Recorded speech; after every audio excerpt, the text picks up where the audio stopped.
Hello, everyone, and welcome to LPL Market Signals. Jeff Buchbinder here with my friend and colleague Adam Turnquist in the waning days of summer. Adam, how are you? How are you spending the last few days of summer? Well, in a sweatshirt right now in the Midwest, things cooled off by quite a bit. We're Uh-oh. talking 58 degrees when I woke up in Green Bay this morning. High is 68. It's windy. Leaves are in the yard. A little depressed, to be honest, this last final week of summer, but I got some golf Wow. planned for Sunday, so we'll end on a high note, hopefully. Good. I don't know how I can't believe you've got leaves on the ground. It's 80 here in Boston, so it does not feel like the end of summer is here quite yet. Got to get the kids ready for school. We start here on Wednesday. We start late. So let's get into markets. So I was on vacation last week, Adam. A lot of people are on vacation, certainly late August. So I'm glad you're here to tell me what I missed. I guess I missed a big rally on Friday from the Jackson Hole Fed meeting. So we'll talk a lot about that. As we always do when you're on, we'll talk about the charts. Your headline here is participation in the rally builds. So I'm thinking small caps might come up in that conversation. And definitely small caps.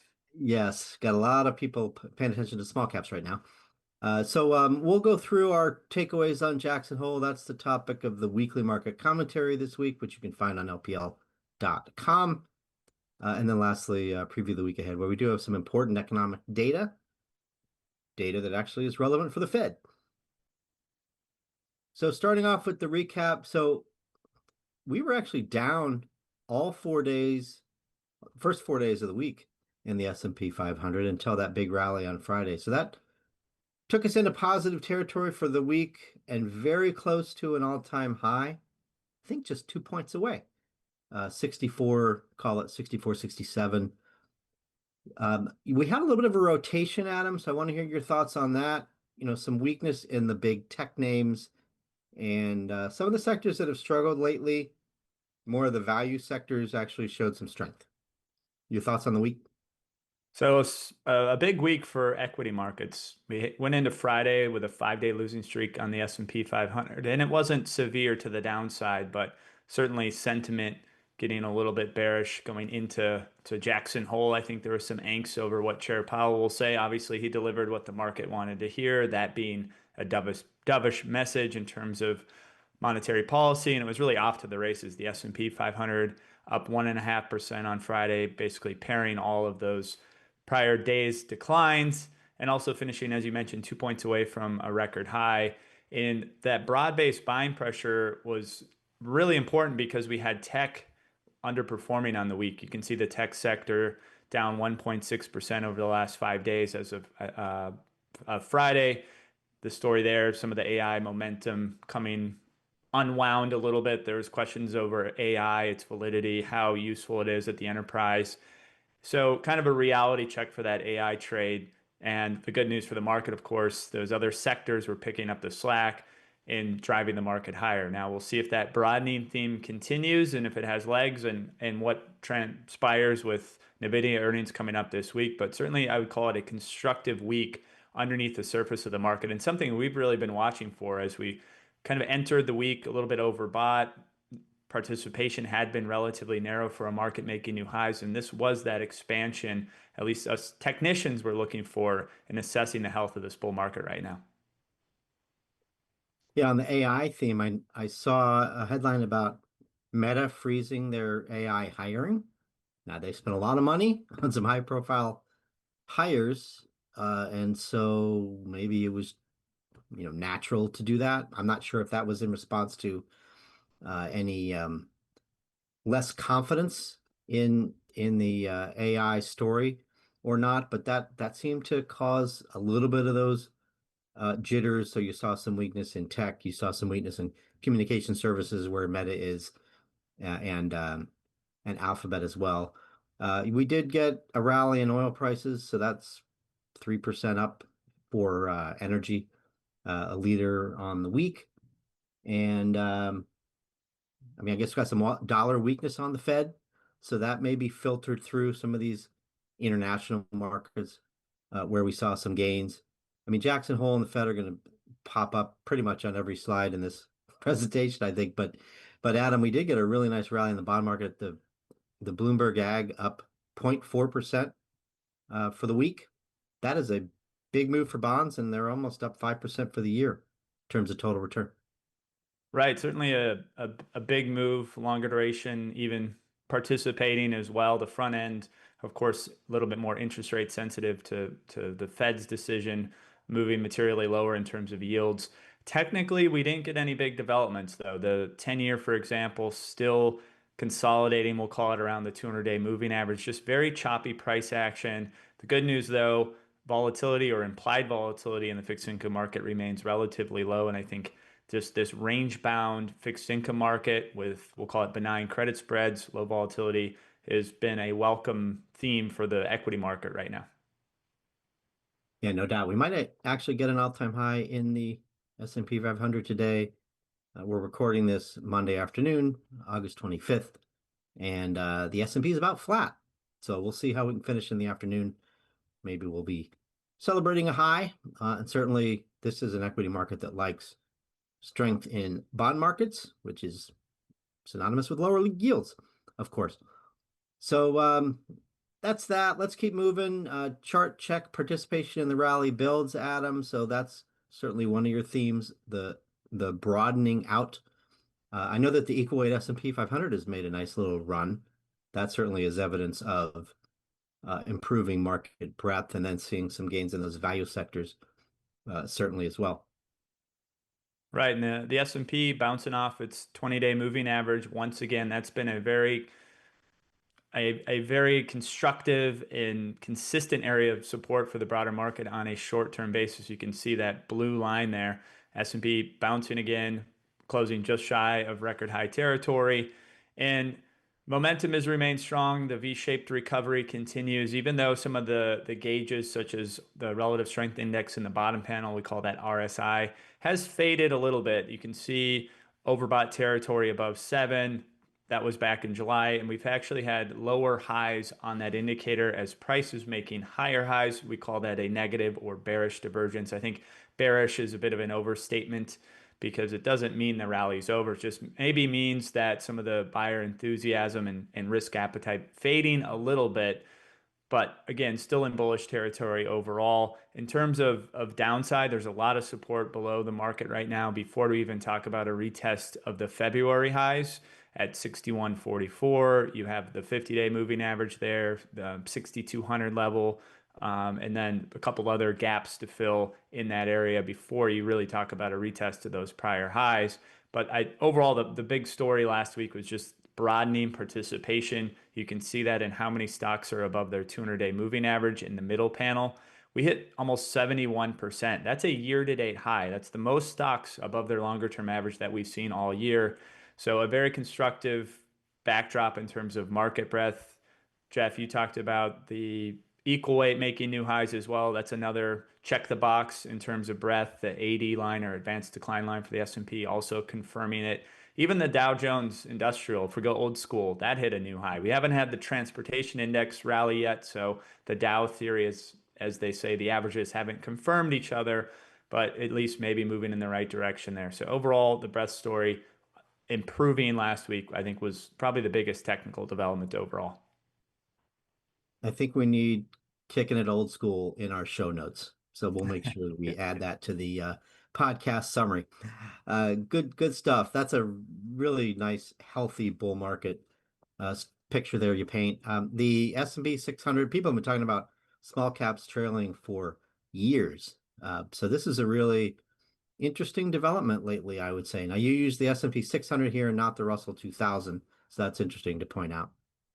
Right, a little bit higher quality within the small cap space in terms of profitability and other, call it quality type metrics. So the S&P 600, you can see we labeled this what we call a head and shoulders bottom. It broke out of that earlier this summer and has subsequently moved higher off that neckline recently, taking out a ton of major overhead resistance. Now, when you measure the size of that head and shoulders bottom pattern, you apply it to the breakout point. call it a measured objective. That gets you right around 1550 in terms of potential upside here. Coincidentally, that lines up with the 2024 high. So I do think that's a likely price target when we look at things technically. Now that sounds good with the index trading around 1443, some pretty good upside here. Again, it's been very broad within the small cap space, participation building there. But are you getting paid to own small caps over large? I think there's a short-term window for that trade to work out. We'll call it a catch-up rally for small caps. But the longer-term trend here, as we show in the bottom panel, it's a ratio chart of the S&P 600 divided by the S&P 500, suggests that maybe this trend will continue, and this moving lower is indicative of the S&P 500 outperforming. So maybe this is a bottom, but hard to call this a trend reversal in relative strength for small caps. But when you extrapolate it out, what this means for the entire market, I think small caps rallying here certainly constructive for the bull market story overall. Yeah, short-term basis, if you look back at some of these small cap pops on Fed news, they tend to be a little bit bigger than what we've seen. So I would, I guess, echo your comment, Adam, that there's a little bit more upside here in the relative trade, small caps versus large caps. Very short term, I'm talking, but it might be a little bit more life. I guess this is a longer term chart, but showing a similar thing, large caps versus Very, small. yeah, similar. And then we also equal weighted on the bottom panel. So this is the more concentrated S&P 100 large cap versus the small caps S&P 600 on top. As you can see up and to the right, that's been the theme for the last few years. Bottom panel, we equal weight it because I often get pushback. Well, it's just the mega cap names doing all the lifting in the large cap space. But when we equal weight it, we're looking at the average large cap versus average small cap, and it's still the same story up and to the right, large cap outperforming. Now, when I talk about this window of opportunity, if you look at these two ratio charts and these channels that they've been trending in for the last few years, I do think on the top panel, maybe get down to that 200-day moving average or near the lower end of that channel. Same thing on the equal weight. So there's, call it maybe several weeks, maybe a month or two for small caps to outperform when I think about a retest of the lower end of the channel. But I do think, as we note, you have to respect that longer term trend of large cap outperformance. And then to take away the technicals and just think about the macro, what would require small caps to continue outperforming? I think one being a soft landing scenario, so recession risk receding, and then of course interest rates to really remain contained, if not lower, when you think about the amount of small cap floating rate debt out there across some of these indices. Yeah, which means we can't see what we saw last year, which is rates rising after the Fed cut, right? Small caps need not just rate cuts, but they need long rates down. They are bigger borrowers. Frankly, we know the mega cap tech names don't need to borrow. They have plenty of cash. So nice job there combining kind of the fundamentals with the technicals, Adam. So continuing on the small cap discussion, that we look at positioning, we look at sentiment, we look at chart momentum and chart patterns, certainly. So this is speculator positioning. What is this telling us? So Looks these like are, we'll call it frothy. hedge funds, and they're short positions in the Russell 2000. We're looking at futures data here. And as you can see, we're at this, in this data point, a record high. Some of the other data points will suggest maybe a 10-year high, but we're at outlier type levels in terms of speculator short interest, meaning they are very short the Russell 2000. It's underowned, underloved, a contrarian spot, I would call it, when we look at positioning right now. It has not been higher. We saw some short covering last week, meaning these speculators have to go into the market and start buying their shorts back, which I think was part of the rally on Friday. So the further progress the Russell 2000 makes, the more likely we're going to see a short covering rally. Barclays put out a note earlier today noting that small caps have outperformed by about 6% so far of this even minor short covering type rally. And the average when you get a squeeze, a short squeeze, is about 12%. So over the S&P 500. So there's scope here for that window of small cap outperformance. Certainly this presents a large amount of buying pressure that could flow into small caps and really fuel this rally, at least on a short-term basis. Very interesting.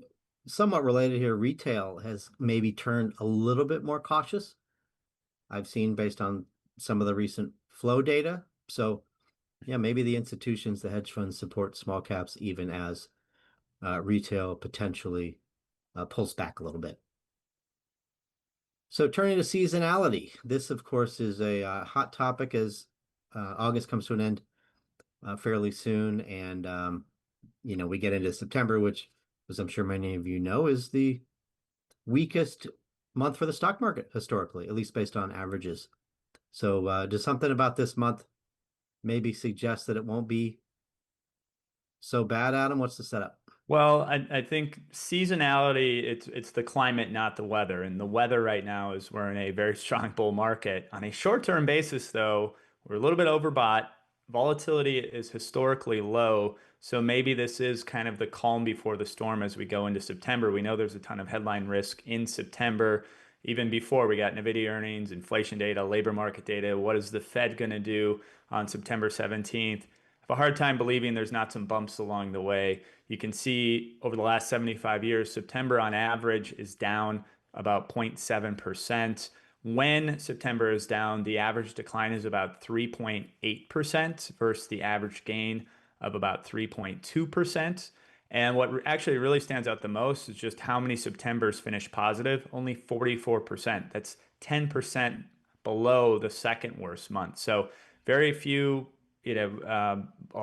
more than half of September's, we'll call it, are lower. And if we'll put the baseball hat on and you think about you're only as good as your last few at bats, we've been up one out of the last five Septembers. The average decline over those last five is down by over 4%. So there's been some pretty rough Septembers more recently as well.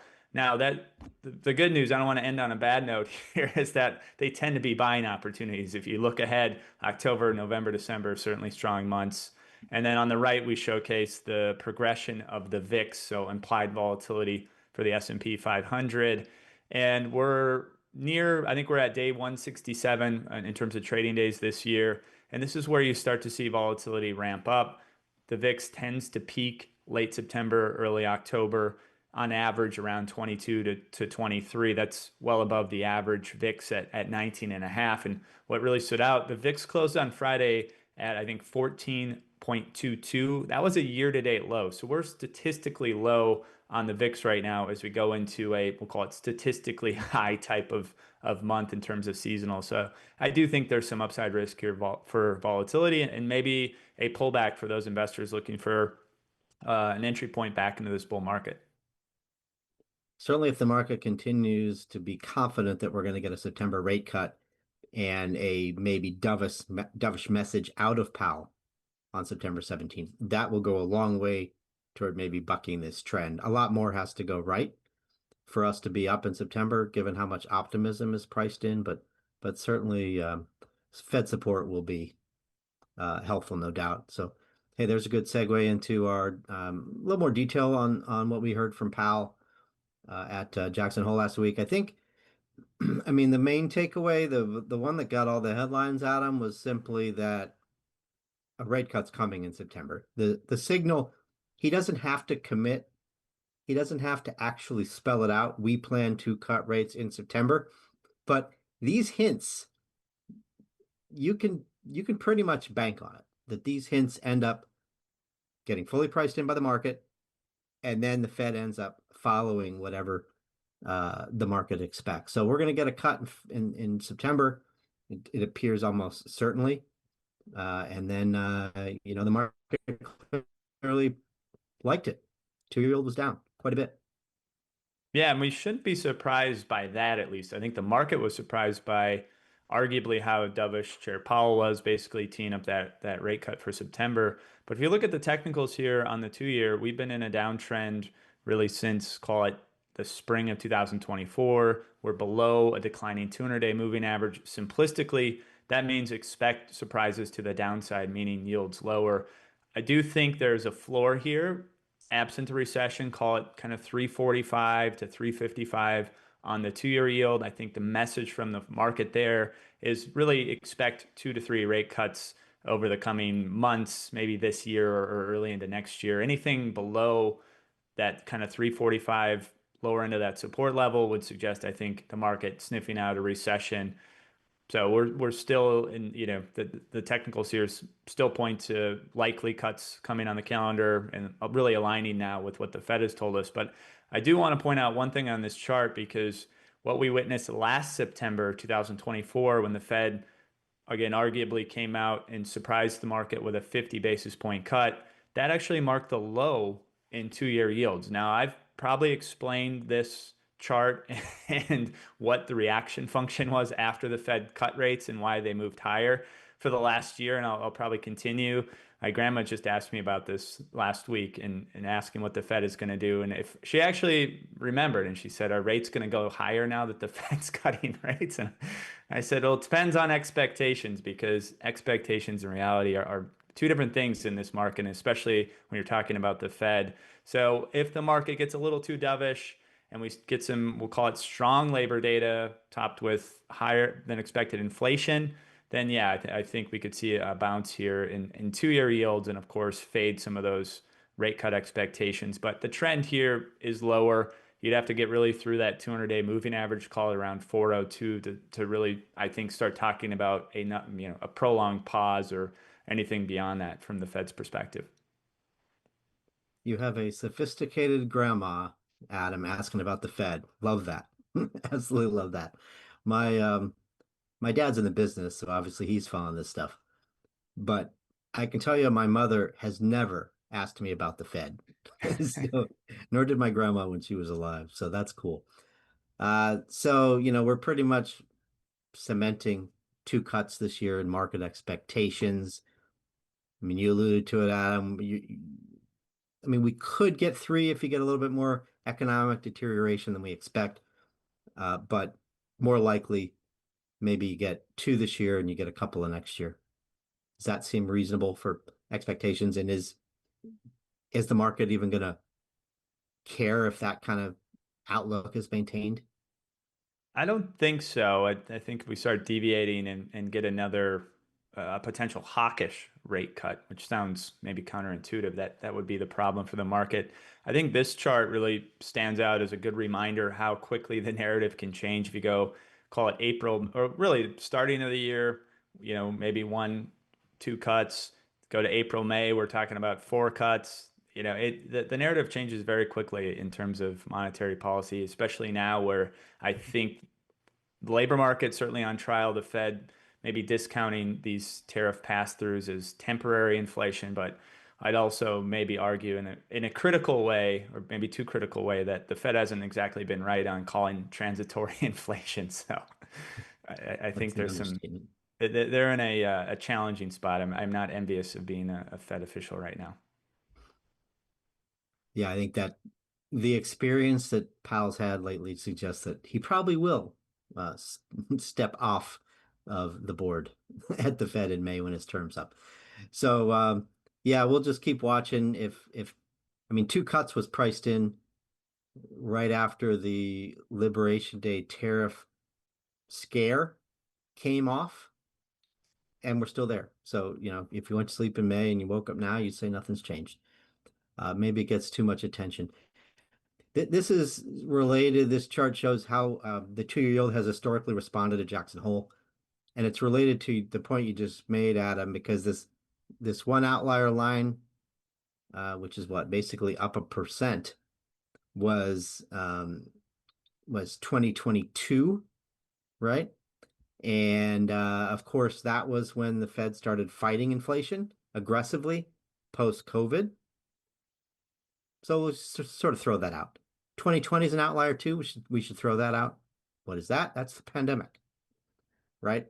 I don't think, well, frankly, 2022 and 2020 are kind of pandemic distortions. Look at the rest of these lines. They don't really move at all. They're kind of inching higher. So we don't think there's going to be a massive distortion this time, a one-off, an outlier. So maybe we just stay where we are or drift higher.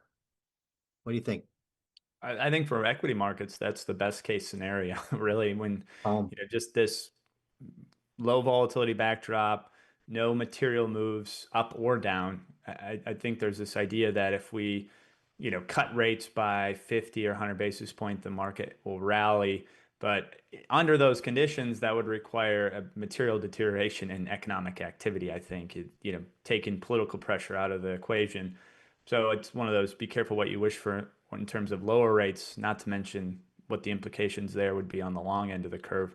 So I do think this consolidation phase, we'll call it, for fixed income in general, albeit a bit choppy, is really kind of the best case scenario for equity markets. And we'll see. I think the data points we'll get in the next few weeks will really dictate how this plays out because, again, there's a lot of sensitivity around the labor market, especially right now, given the revisions and the weak non-farm payrolls report. If that were to repeat, be curious how this chart looks this year. Yeah, absolutely. This is, I mean, I just made the case that we are going to get a rate cut in September, but it's not a slam dunk. The data could certainly change the Fed's tune. Unlikely, but it's at least possible. So let's go to the week ahead preview here, and it's the PCE week and it's NVIDIA week. So I saw the implied volatility on NVIDIA is around 6%. So options market expects 6% move up or down. I mean, I don't know. I don't have a take on, whether we could get a bigger move than that, but I do think we're going to hear pretty good things about the AI demand, hardware demand environment. Of course, that's tied to the chips that NVIDIA sells, and I guess the market, Adam's going to be focused on what they can sell to China and how much they think they can sell to China. Any thoughts on NVIDIA or, turn to the economic data if you want. So with NVIDIA, as you mentioned, the implied move is about 6% up or down. That's in line with historical average in terms of those one-day price moves. And I think the big question, it's not if they'll beat earnings, it's by how much and what the market's expecting. Given that, some of the pullback we saw last week, maybe that helped take some of the froth out and expectations down a little bit. But outside of NVIDIA, the inflation report on Friday, the Fed's preferred inflation gauge, the personal consumption expenditures will be key. So it's going to be kind of wait and see for that. NVIDIA earnings, I think Wednesday, and then the PCE. When you look at longer term inflation expectations, they are fairly well anchored. They're off some of the highs are from earlier this year, even though you look at some of the tariff rates or effective tariff rates. I think the Congressional Budget Office estimated an 18% increase in terms of what's been implemented so far. That's off of roughly a 3% level. So much higher effective tariff rate, but yet the longer term inflation story, I think, still remains intact. We'll see how that looks again Friday and if that changes, but those are going to be the key data points, I think, to watch. Yeah, okay. So this week we wrote about the Fed, LPL.com. On the research tab, you can find the Jackson Hole commentary. A couple of weeks ago, we wrote about tariffs, making the point that while companies have done a great job managing them, there's still quite a bit more to come. Whether the first round of court cases on the legal authority that Trump used to put in some of those tariffs, whether they're ruled illegal or not, they will be put back in if they need to be. And, you're going to see a lot of these tariffs still hit that haven't come through yet. So by no means is the inflation picture cleared. It's just the Fed has gotten a little more confident that maybe the uptick will be manageable, and then they can at least start to see through the other side. And when you get through this tariff bump in inflation, that's where you can get certainly a strong case for several rate cuts. So market likes it, of course, and probably will continue to like it. But of course, there's still uncertainty there that we'll have to watch. I'd say the only other number that might get a lot of attention, consumer confidence. So that's coming up tomorrow. The conference board numbers, those always get some attention. We have seen a little bit of an uptick in continuing claims. Of course, the labor market very important to the Fed too. So we'll be watching that. I would say those are the high points for this week. So I think with that we'll wrap. So thanks, Adam, for jumping on, walking through those charts. A pretty optimistic story, I would say, with better breadth and small cap showing a little bit of life. May still be a little more of a trade in small caps, at least in the short term. So thanks to all of you for joining another LPL Market Signals. Really appreciate your support. Everybody enjoy the rest of summer, and we'll see you next time. Take care.